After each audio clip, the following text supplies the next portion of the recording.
भारत को ब्रिटिश राज से आजादी मिले 7 दशक हो चुके हैं और आजादी के इस पर्व को हम हर साल बड़े धूमधाम से मनाते हैं। और मैं भी अपने व्यूअर्स को स्वतंत्रता दिवस की बधाई देना चाहती हूँ।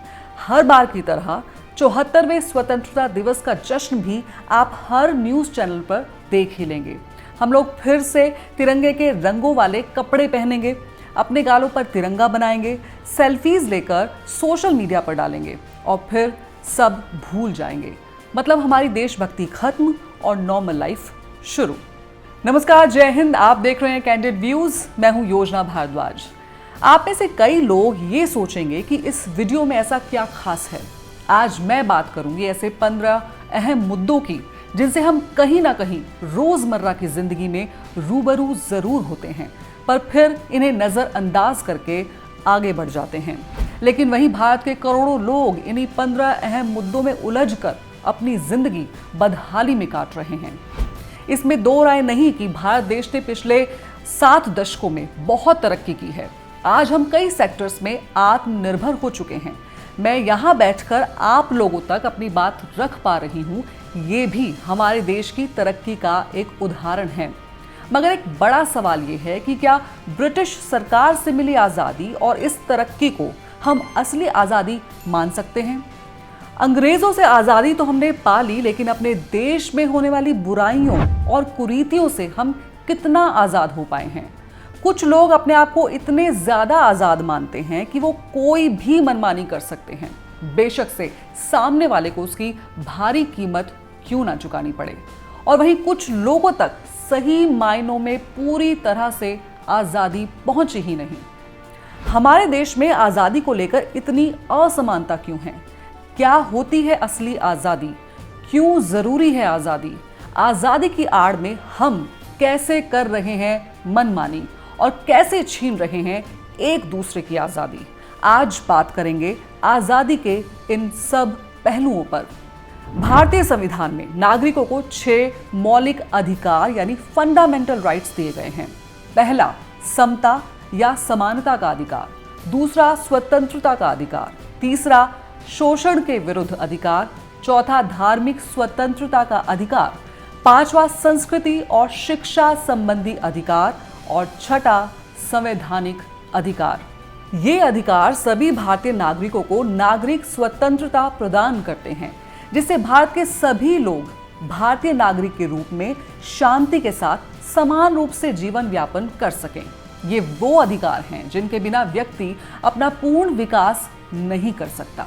भारतीय संविधान मौलिक अधिकार तो देता ही है, लेकिन साथ ही हमें देता है 11 मौलिक कर्तव्य यानी फंडामेंटल ड्यूटीज। इन ड्यूटीज को निभाए बिना हम असल मायने में अपने फंडामेंटल राइट्स के हकदार नहीं कहलाए जा सकते। आज़ादी सिर्फ एक शब्द नहीं है, बल्कि हमारी जिंदगी की ज़रूरत है। लेकिन आज हम बुराइयों और कुरीतियों के इतने आदी हो गए हैं कि हमने दूसरों की आज़ादी ही छीन ली। सबसे पहले बात करते हैं महिलाओं की। हमारे देश में महिलाएं कितनी आज़ाद हैं। हम महिलाओं के ऊपर अत्याचार को अपनी आज़ादी मानने लगे हैं, चाहे फिर वो दहेज के लिए मासूम बेटियों को जला देना हो, माँ के गर्भ में किसी मासूम की हत्या कर देना, लड़कियों से छेड़छाड़ करना या फिर बलात्कार और उसके बाद निर्मम तरीके से हत्या कर देना। ये सारी घटनाएं इंसानियत को शर्मसार कर देती हैं।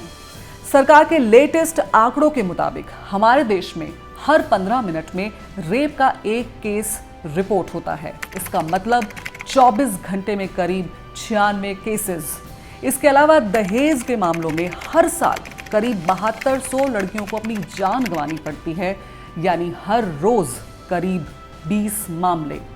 वहीं यूएन की state of world population report 2020 के मुताबिक भारत में 2013 से 2017 तक जन्म से पहले ही हर साल 4,60,000 मासूम बच्चियां पैदा होने से पहले ही मार दी गई। ये तो रिपोर्टेड केस हैं। आप जरा अंदाजा लगाइए कि ऐसे कितने मामले होंगे जो सामने आ ही नहीं पाते।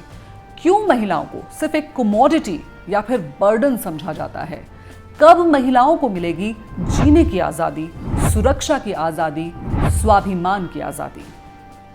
और उधर हमारे देश में लोगों को पूरी तरह से गरीबी से आज़ादी अभी तक नहीं मिली है।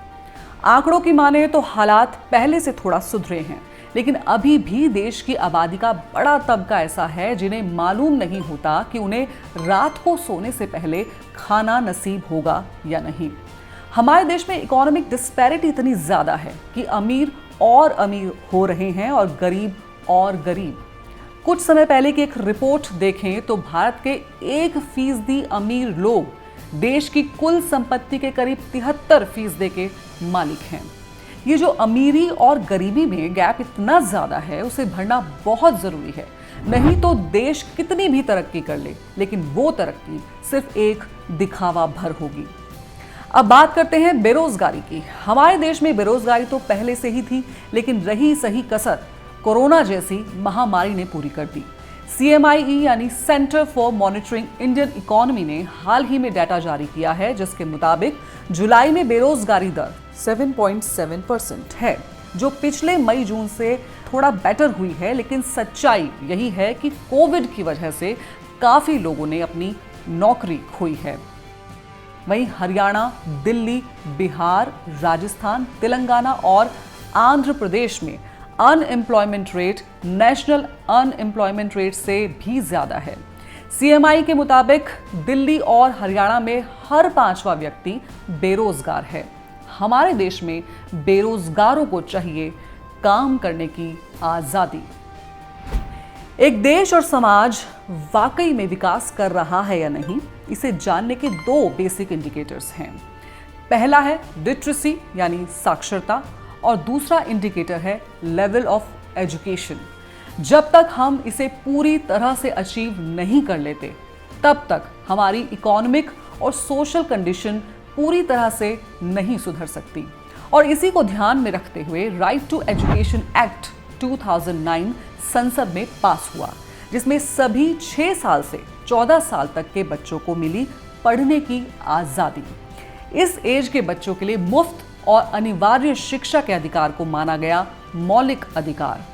2011 सेंसस के मुताबिक हमारे देश में लिटरेसी रेट है 74.4%, जो कि आज़ादी के समय 15% से कम था, पर अभी भी मंजिल दूर है।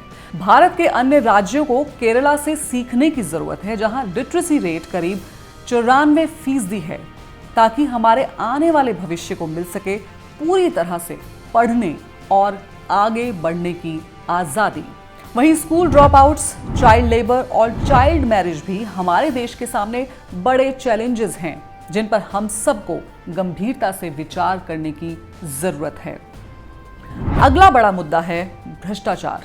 करप्शन परसेप्शंस इंडेक्स CPI 2019 में भारत की रैंकिंग 78वें स्थान से गिरकर 80वें स्थान पर पहुंच गई है।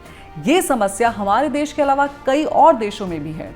CPI की रिपोर्ट में इस बात का भी खुलासा किया गया कि ज्यादातर कंट्रीज भ्रष्टाचार पर लगाम लगाने में असफल रही हैं। वहीं इन सब के बीच हम अपने अन्नदाता यानी किसान और उनकी समस्याओं को कैसे भूल सकते हैं। जब हमारा देश आज़ाद हुआ, उस वक्त एग्रीकल्चर सेक्टर का भारत की GDP में एक बड़ा हिस्सा था, लेकिन साल दर साल ये कंट्रीब्यूशन कम हो रहा है। देश का पेट भरने वाला आज खुद हाशिए पर है और सुसाइड करने पर मजबूर है। नेशनल क्राइम रिकॉर्ड्स ब्यूरो 2018 के डाटा के मुताबिक हालांकि पिछले कुछ सालों में किसानों का सुसाइड रेट पहले से कुछ कम जरूर हुआ है, लेकिन असली आज़ादी हमारे किसानों को तब मिलेगी जब इस देश का कोई भी किसान सुसाइड करने को मजबूर नहीं होगा। इसके अलावा poor health care system, urban rural divide, communal tensions और कोर्ट्स में न्याय को तरसते लंबित पड़े मामलों से भी हमें चाहिए आज़ादी। और ऐसा नहीं है कि प्रॉब्लम्स की लिस्ट यहीं पर खत्म हो जाती है। दिक्कतें तो और भी बहुत हैं, लेकिन जो समस्याएं आज मैंने आपके सामने रखी हैं, इनसे लोग दशकों से जूझ रहे हैं और इनसे आज़ादी की तलाश में हैं। इन समस्याओं से आज़ादी का इंतजार कितना लंबा है, ये कोई नहीं जानता। लेकिन अब जब पूरा देश 74वां स्वतंत्रता दिवस का जश्न मना रहा है, इस बीच हमें कैसे आज़ादी मिले, इन सभी समस्याओं से इसके बारे में सोचने की ज़रूरत है। अगर आप मेरी राय से सहमत हैं और आपको ये वीडियो पसंद आया है तो प्लीज़ लाइक और शेयर करें और चैनल को सब्सक्राइब करना ना भूलें। जय हिंद।